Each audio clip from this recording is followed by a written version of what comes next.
Today I will be discussing genital herpes, which is one of the most common sexually transmitted infections worldwide.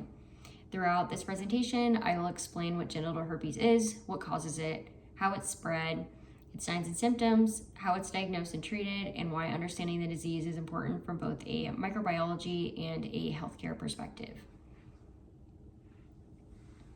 According to the CDC, approximately 11.9% of people between the ages of 14 and 49 in the United States are infected with HSV-2, which is one of the viruses that can cause genital herpes.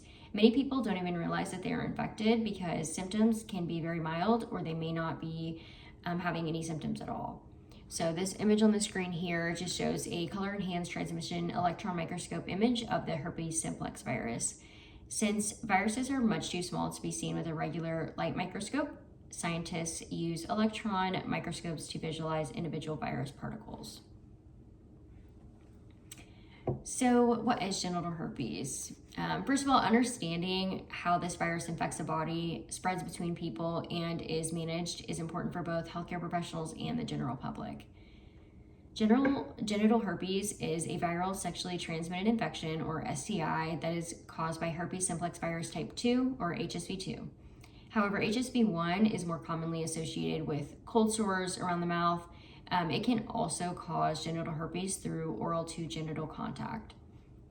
One characteristic that makes herpes different from many other viral infections is that it remains in the body for life.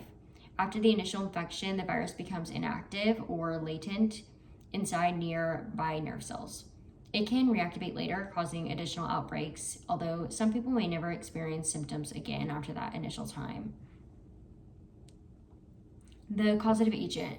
So the causative agent of genital herpes belongs to the Herpesviridae family and the simplex virus genus.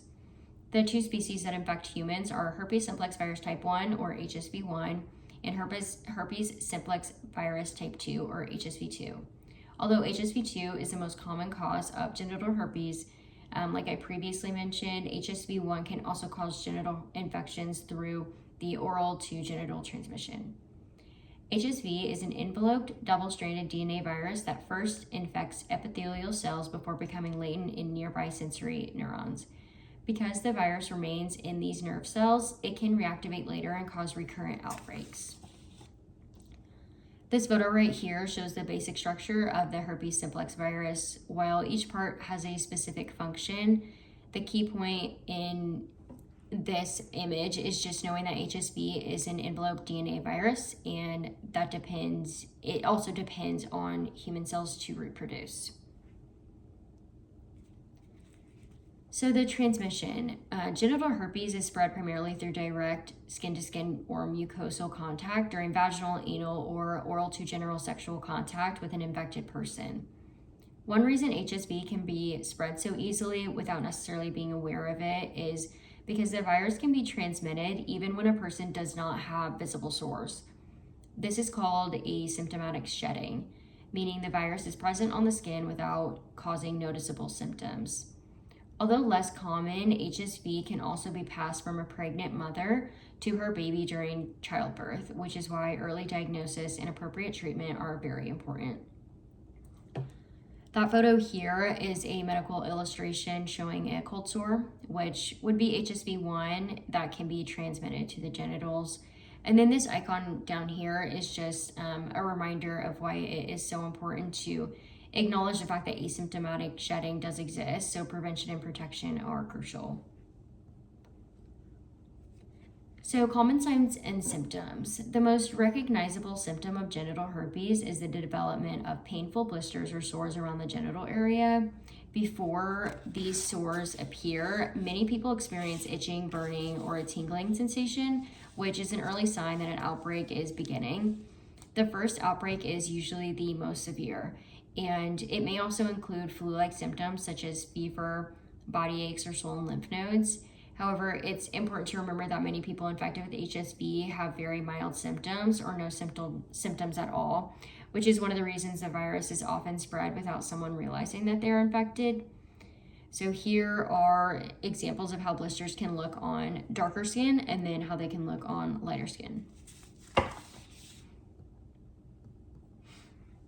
So for the diagnosis, healthcare providers diagnose genital herpes using a combination of physical examinations and laboratory testing. If sores are present, a sample can be collected and tested using PCR, which is polymerase chain reaction, which is currently the most accurate method for detecting the herpes simplex virus. Viral cultures may be used as well, although it is less sensitive than PCR, especially when sores begin to heal. So if a person does not have active sores but had a previous infection that was suspected, a blood test can detect antibodies that indicate exposure to HSV. So for the treatment, once genital herpes has been diagnosed, treatment focuses on controlling the infection and reducing future outbreaks. Although there's currently no cure for genital herpes, antiviral medications are very effective at managing the infection. These three antivirals here are a few of the most common medications prescribed. So these medications work by inhibiting viral DNA replication, which helps shorten outbreaks. It reduces symptom severity, and then they can also decrease the risk of spreading the virus to others. For people who experience frequent outbreaks, daily suppressive therapy can also reduce how often outbreaks occur.